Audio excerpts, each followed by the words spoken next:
¿Alguna vez te has preguntado por qué la figura de María Magdalena fue reducida al silencio durante siglos? ¿Qué pasaría si te dijera que Jesús pudo haber tenido una esposa y que esa verdad fue deliberadamente escondida por la Iglesia? Sí, como lo estás escuchando. La historia que siempre te contaron podría estar incompleta, y lo que vamos a revelar en este video puede sacudir tu fe como nunca antes.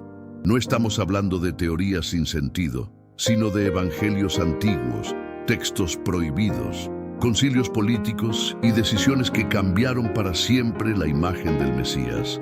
Jesús fue 100% Dios, pero también 100% hombre. ¿Y si parte de su misión incluyó un amor real, humano y espiritual, con una mujer que conocía profundamente su corazón?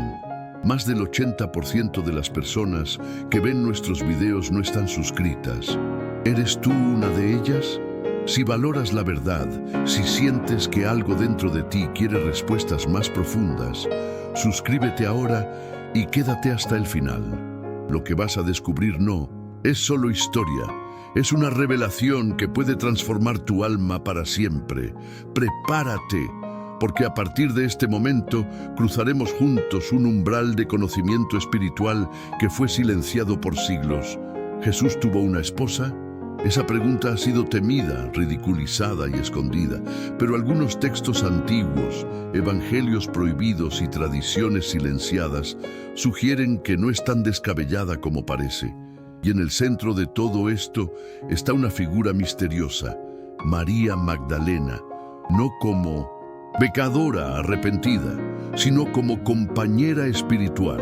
¿Estás preparado para seguir este camino de revelación?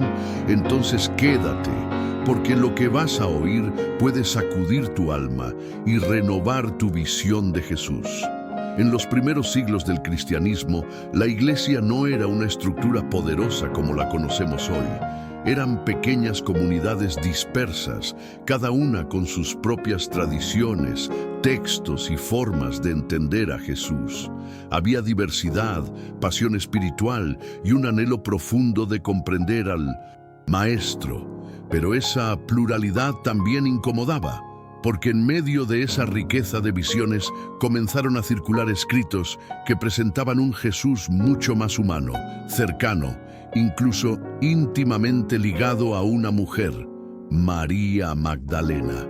Estos textos no se perdieron por accidente, fueron excluidos. Algunos fueron escondidos, otros quemados, otros condenados como heréticos. ¿Por qué? Porque mostraban una cara de Jesús que desafiaba el orden que se quería imponer. Un Jesús que se reía, que lloraba, que amaba, no encajaba en el molde de un ser inalcanzable, y menos aún, un Jesús que compartiera su corazón con una mujer que la valorara al punto de confiarle revelaciones profundas. Eso rompía con la jerarquía que empezaba a consolidarse. Así nació un patrón que se repetiría por siglos: silenciar lo que incomoda, no porque fuera falso, sino porque era peligroso. El poder necesita control, y la verdad es difícil de controlar. Entonces se optó por una versión oficial, más conveniente, más manejable. Pero el alma que busca a Dios no se conforma con moldes, quiere la verdad entera, aunque duela. Y esa verdad podría estar escondida precisamente en los textos que fueron descartados por no servir al sistema. Cuando escuchas la palabra apócrifo, quizás piensas en algo falso o peligroso, pero en realidad, apócrifo significa oculto, no reconocido, y muchos de estos evangelios fueron profundamente respetados por comunidades cristianas durante los primeros siglos. No eran enemigos de la fe, sino expresiones distintas de la misma devoción. Evangelios como el de Felipe, el de Tomás o el de María Magdalena ofrecían una visión más íntima, más mística, más humana de Jesús. Y ahí estaba el problema: incomodaban al poder. Mientras el cristianismo pasaba de ser una fe perseguida a una religión imperial, surgía la necesidad de control. No se podía permitir que cada comunidad creyera algo diferente. Se necesitaba una narrativa única, sólida, que pudiera ser defendida por obispos y emperadores. Y los textos que hablaban de un Jesús demasiado humano o que daban protagonismo espiritual a mujeres, comenzaron a ser descartados. Lo que no se podía moldear, se quemaba. Así se fue construyendo el canon oficial, no solo por fe, sino también por estrategia. Se seleccionaron los evangelios que coincidían con la visión deseada y se silenciaron los otros. Pero el espíritu no se apaga tan fácilmente. Muchos de esos escritos sobrevivieron en cuevas, en códices ocultos, en manuscritos olvidados, y hoy nos susurran verdades incómodas. ¿Estás dispuesto a escucharlas? Porque lo que viene no es una herejía, es una oportunidad de redescubrir al Jesús real, completo, profundo. Pensemos con honestidad espiritual.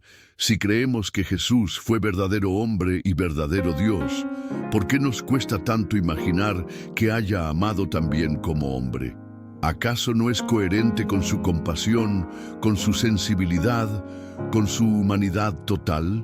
Muchas veces se nos ha enseñado a ver a Jesús como una figura lejana, casi inalcanzable, sin emociones humanas profundas. Pero ¿y si esa imagen es incompleta? ¿Y si el amor también fue parte de su camino sagrado? Los evangelios canónicos muestran a Jesús llorando por Lázaro, sintiendo angustia en Getsemaní, conmovido por la multitud hambrienta. ¿Y el amor no estaría también en su experiencia como parte del plan de Dios?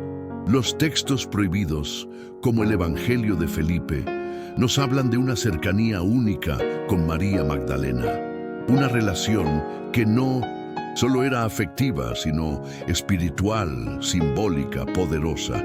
Y lejos de disminuir su santidad, eso lo hace más real, más cercano, más inspirador. Aceptar la posibilidad de que Jesús haya amado no destruye su divinidad, la completa. Porque el amor puro, comprometido y guiado por el Espíritu también es una forma de revelación divina. Tal vez el problema no es si Jesús tuvo una esposa, sino por qué nos enseñaron a tenerle miedo a su humanidad. Lo que viene puede cambiar tu forma de conectarte con Él para siempre. Cuando se menciona el nombre de María Magdalena, muchas personas piensan automáticamente en una prostituta arrepentida, pero esa imagen no está en los evangelios. No hay una sola línea en las Escrituras que afirme que María fue una mujer de vida sexual pecaminosa. Esa asociación fue construida siglos después, en parte por decisiones políticas y eclesiásticas que querían relegarla a un papel menor. ¿Pero por qué? ¿Qué representaba ella que debía ser borrado? María Magdalena fue testigo directo de momentos que ni siquiera los 12 discípulos vivieron. Estuvo al pie de la cruz cuando otros huyeron. Fue la primera en ver a Jesús resucitado, y Él mismo la envió a anunciar la resurrección, dándole un encargo que hoy llamaríamos apostólico. De hecho, la tradición oriental la llama apóstol de los apóstoles.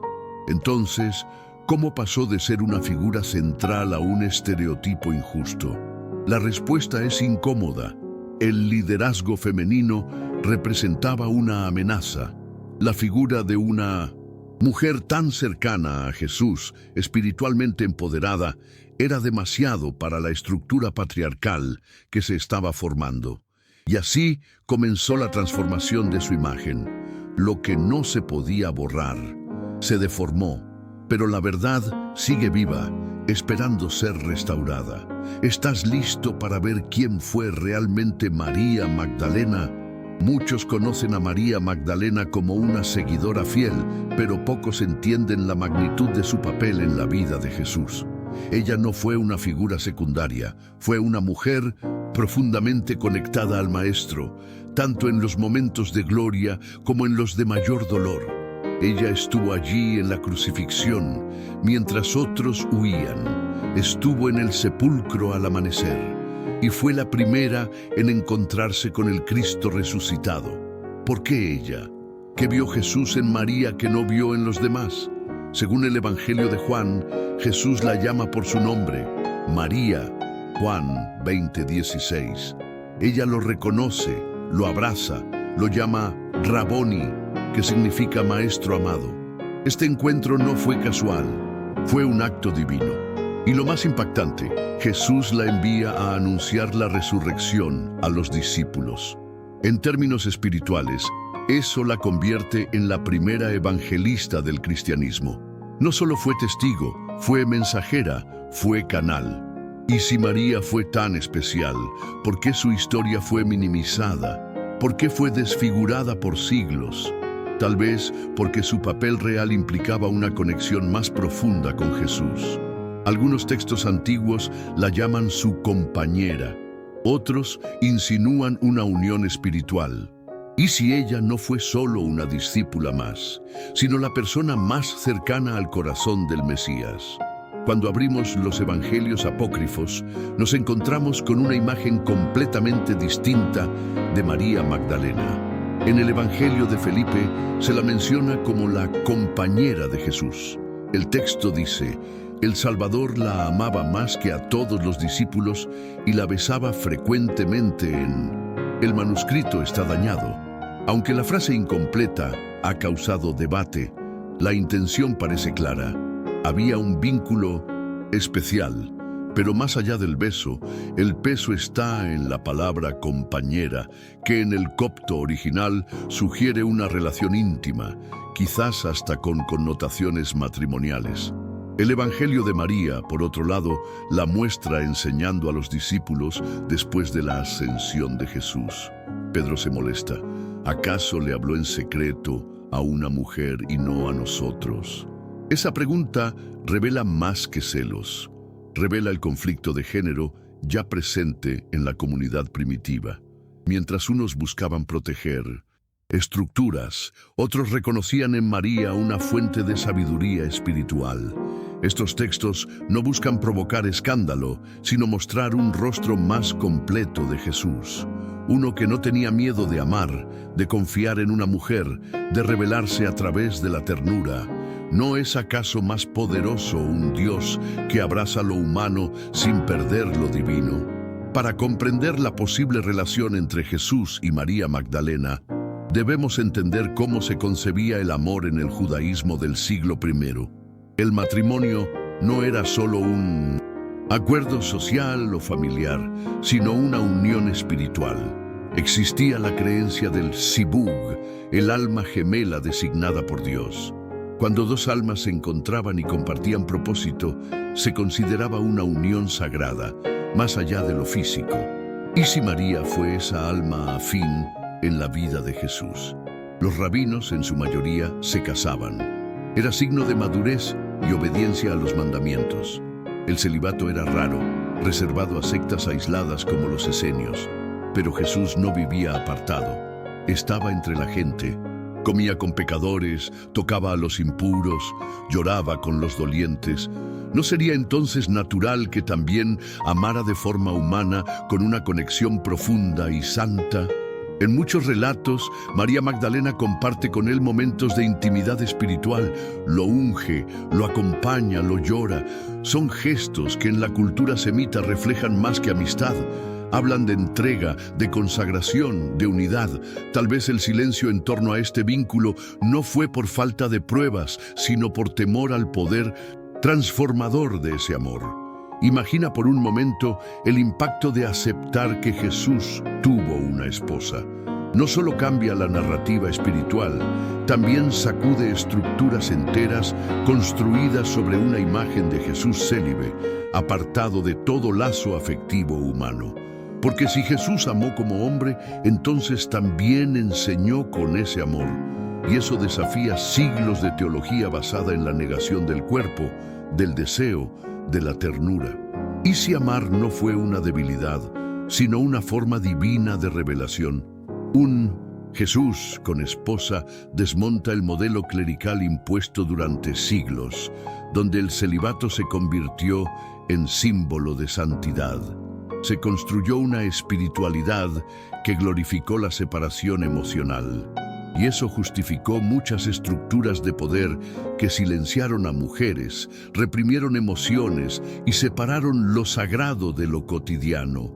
¿Y si Jesús vino justamente a unir esos mundos? Además, aceptar que Él tuvo una compañera abre preguntas aún más profundas. ¿Y si también hubo descendencia? ¿Qué pasó con ella? ¿Dónde está? ¿Y si el linaje espiritual de Jesús no fue solo doctrinal, sino también humano? Son ideas que podrían descentralizar el poder institucional, y por eso para muchos es más seguro mantener el silencio.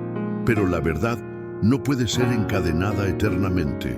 El año 325 marcó un punto de inflexión en la historia del cristianismo. El emperador Constantino convocó el Concilio de Nicea con un propósito claro: unificar la doctrina cristiana bajo una sola visión aceptable para el imperio. Lo que muchos no saben es que en esa reunión no solo se debatió teología, se votó qué creer. Se discutió si Jesús era de la misma naturaleza que Dios Padre. Se definieron dogmas por mayoría, como si la verdad pudiera decidirse por votos. En ese proceso también comenzó la selección de los textos oficiales. Se aceptaron los evangelios que presentaban a un Jesús glorificado, celestial, separado de todo lo que pudiera parecer demasiado humano. Y se rechazaron los escritos que hablaban de una relación cercana con María Magdalena, de enseñanzas místicas o de revelaciones transmitidas a través de mujeres. Lo incómodo fue tachado de herejía. Así nació el Jesús oficial, célibe, inalcanzable, funcional al poder. Un Cristo moldeado no solo por el Espíritu, sino por intereses imperiales. Y el Jesús real, aquel que caminaba con los suyos, que sentía, que amaba, quedó relegado a los márgenes. Pero la historia olvidada sigue viva, esperando a ser redescubierta por corazones que buscan más que doctrina, buscan verdad. Durante siglos, los evangelios apócrifos fueron tratados como peligrosos, fueron etiquetados como falsos, gnósticos, heréticos. Pero, ¿alguna vez te preguntaste quién decidió eso? ¿Y con qué intención? Muchos de estos textos, como el Evangelio de Tomás, el de María o el de Felipe, eran leídos en las comunidades cristianas primitivas antes de que existiera un canon oficial. No eran marginales, eran parte viva de la fe de muchos. El Evangelio de Tomás, por ejemplo, contiene dichos profundos de Jesús, sin milagros ni narraciones, solo sabiduría directa. Enseña que el reino de Dios está dentro de cada uno, que la luz no se encuentra afuera, sino en lo íntimo del alma. Ese mensaje empodera al creyente, lo conecta con Dios sin necesidad de jerarquías, y si por eso fue ocultado. El Evangelio de María presenta a una mujer liderando, interpretando visiones y enseñanzas espirituales. Y el de Felipe menciona una relación especial entre Jesús y María Magdalena. Todos ellos ofrecen piezas de un rompecabezas que la historia oficial no quiso completar. ¿No será que estos textos fueron silenciados no por mentir, sino por decir demasiado? La figura de María Magdalena no solo fue deformada, fue sistemáticamente reducida. En los primeros escritos cristianos aparece como líder, como testigo privilegiada, como intérprete de enseñanzas espirituales. Pero con el paso del tiempo, su imagen fue transformada en la de una mujer marcada por el pecado sexual. ¿Con qué? Porque una mujer con autoridad espiritual representaba un peligro para el sistema que se estaba formando. Cuando la Iglesia comenzó a consolidarse como institución poderosa, necesitaba una estructura jerárquica, masculina, vertical. Y María Magdalena no encajaba en ese esquema. Era cercana a Jesús, tenía acceso a revelaciones y gozaba de una posición única entre los discípulos. Dejarla en ese lugar habría significado reconocer el liderazgo espiritual femenino en igualdad con el masculino. Así que fue más fácil tergiversar su historia. Lo que no se podía borrar, se manipuló. Y durante siglos, generaciones crecieron creyendo que ella era una prostituta, sin saber que fue la primera en ver al resucitado. Pero la verdad, aunque enterrada, nunca muere. Y hoy está resurgiendo, invitándonos a mirar de nuevo con ojos limpios lo que nos enseñaron. Muchas veces, Jesús enseñaba por medio de gestos, no solo con palabras. Lavaba pies, tocaba leprosos, comía con pecadores. Cada acción suya era una parábola encarnada. Entonces, ¿por qué no imaginar que su relación con María Magdalena también fue un mensaje espiritual, un acto de revelación vivida, una enseñanza sobre el amor, la igualdad y la unidad? En muchas culturas antiguas, el vínculo entre un maestro y su compañera espiritual era símbolo de sabiduría completa. El yin y el yang, la Shekhinah y el santo bendito, el varón justo y su esposa consagrada. El amor humano, cuando es guiado por Dios, refleja la armonía divina. Y si eso es precisamente lo que Jesús quiso mostrarnos a través de María, ella estaba presente en momentos clave. Lo ungió con perfume, lloró por él, lo sostuvo en la cruz, lo encontró resucitado. Cada gesto, cada lágrima, cada palabra, hablan de una intimidad sagrada.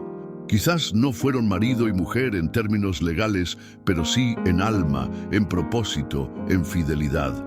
¿Y si ese amor fue un eco del reino que Jesús vino a revelar? Desde los primeros siglos, la figura femenina fue perdiendo espacio dentro de la narrativa oficial del cristianismo. Mujeres que antes predicaban, profetizaban y lideraban comunidades fueron gradualmente silenciadas, no por mandato divino, sino por decisiones humanas, marcadas por el contexto patriarcal de la época. El poder eclesiástico necesitaba orden, jerarquía, y las mujeres no encajaban en ese molde. Figuras como Priscila, Febe y Junia aparecen en las cartas de Pablo como colaboradoras activas. Junia incluso es llamada apóstol en Romanos 16:7, pero siglos después, su nombre fue masculinizado en los manuscritos para evitar el escándalo. María Magdalena, de apóstol, pasó a penitente. La Virgen María, de mujer fuerte, a imagen de silencio y sumisión. Fue una estrategia, no una inspiración del espíritu. Al borrar lo femenino, se empobreció la espiritualidad. Se cortó una parte del cuerpo de Cristo, porque Dios no creó solo al hombre a su imagen, creó varón y hembra, juntos reflejando su gloria. Recuperar la voz de las mujeres no es rebeldía, es restauración, es permitir que la verdad vuelva a respirar dentro de una fe que fue mutilada en nombre del control. La sola idea hace temblar a muchos. ¿Y si Jesús tuvo una esposa? Se preguntan con miedo, como si eso invalidara su divinidad. Pero detente un momento. ¿Desde cuándo amar humanamente hace a alguien menos santo? Al contrario, la encarnación no fue un disfraz.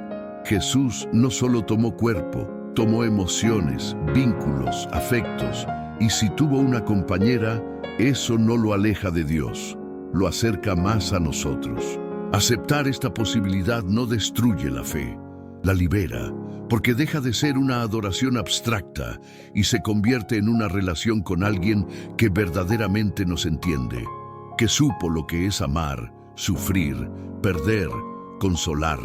¿No es ese el Dios que predicamos?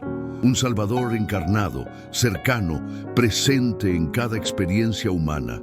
Y si tuvo esposa, no fue para complacer expectativas culturales, sino para enseñarnos que lo sagrado también puede habitar en el amor humano. Un matrimonio guiado por Dios es reflejo del reino, así como Cristo y la Iglesia son llamados esposo y esposa en Efesios 5. No podría haber habido un eco terrenal de esa unión divina. Muchos creyentes han confundido la fe con la tradición y la verdad con la costumbre. Pero la fe auténtica no teme mirar hacia atrás, cuestionar, aprender. La tradición, aunque valiosa, es una construcción humana. Cambia con el tiempo, con las culturas, con los intereses. La verdad, en cambio, permanece. Y Jesús no vino a reforzar estructuras antiguas, vino a revelarla con poder. Jesús mismo fue un rompedor de tradiciones. Sanó en sábado, habló con mujeres, comió con pecadores, tocó a leprosos. Y por eso fue acusado, rechazado, perseguido. ¿Cómo entonces hemos llegado a una fe que teme hacer preguntas? ¿No es acaso más fiel buscar con humildad que repetir sin discernir? Una fe madura no se sacude con preguntas difíciles, se fortalece en ellas. Aceptar que Jesús pudo haber tenido una esposa no es atacar la doctrina, es abrirse a una dimensión más profunda del Evangelio. No se trata de morbo, sino de revelación. Y si lo hizo, fue por amor, por enseñanza, por redención vivida. Lo que Dios une no lo hace para escándalo, sino para revelación. Y quizá en ese vínculo haya una clave para entender su corazón. Cuando una institución silencia algo durante siglos, no es porque sea irrelevante, sino porque lo considera peligroso. Y en este caso, el peligro no era que Jesús amara, sino lo que ese amor representaba. Una esposa implicaba una visión más humana del Mesías, y eso derrumbaba el modelo de poder construido alrededor de un Cristo inalcanzable, célibe, apartado de las emociones del pueblo. Además, una relación con María Magdalena cuestionaba el papel secundario asignado a las mujeres en la iglesia. Si ella fue compañera espiritual, testigo principal y primera anunciadora de la resurrección, ¿por qué no fue reconocida como tal? Porque aceptarlo significaba abrir espacio para el liderazgo femenino. Y eso, durante siglos, fue inaceptable para la estructura eclesiástica. También estaba el temor a perder el control sobre la narrativa. Si Jesús tuvo descendencia, ¿dónde está? ¿Quién la representa? ¿Qué papel jugaría esa línea en la historia espiritual? Abrir esa puerta significaba descentralizar el poder. Y la historia demuestra que el poder, cuando se ve amenazado, prefiere borrar antes que explicar. Pero lo borrado no siempre desaparece. Durante mucho tiempo nos enseñaron que cuanto más divino vemos a Jesús, más fuerte es nuestra fe. Pero en realidad, cuanto más humano lo comprendemos, más cerca está de nuestro corazón. Porque no adoramos a un ídolo frío, sino a un Dios que se hizo carne, que habitó entre nosotros, Juan 1:14, que sintió, que amó, que lloró. ¿Y si su relación con María Magdalena fue parte de esa encarnación plena? Un Jesús que amó profundamente no es escándalo, es consuelo. Nos enseña que nuestras emociones no son obstáculos para la santidad, sino canales de ella. Que el amor verdadero, vivido con pureza y propósito, es una vía de revelación. Que tener vínculos no resta espiritualidad, la enriquece. Y eso es poderoso, porque transforma nuestra forma de vivir la fe. Muchos aún temen esta idea, como si descubrir un Jesús amoroso fuera derrumbarlo. Pero es todo lo contrario, nos hace admirarlo más, seguirlo con mayor profundidad, confiar en que Él comprende cada parte de nuestra alma. No vino a enseñarnos a negar lo humano, sino a redimirlo. Y si María fue parte de eso, su historia también debe ser parte del Evangelio. Desde los inicios del cristianismo, las mujeres fueron columnas vivas del mensaje de Jesús. No solo lo seguían, lo sostenían, lo anunciaban, lo encarnaban. María Magdalena, Marta, Priscila, Junia, Febe, todas desempeñaron funciones clave. Pero a medida que la iglesia se institucionalizaba, su protagonismo fue desvaneciéndose. No por voluntad divina, sino por estructuras humanas que temían lo femenino empoderado. La espiritualidad bíblica no margina a la mujer, al contrario, la eleva. Desde Génesis, donde el ser humano fue creado varón y hembra a imagen de Dios. Génesis 1:27, hasta los evangelios donde Jesús rompe barreras y honra a mujeres en público. Él mismo permitió que una mujer lo ungiera, enseñó a la samaritana, defendió a la adúltera y envió a María Magdalena como primera mensajera.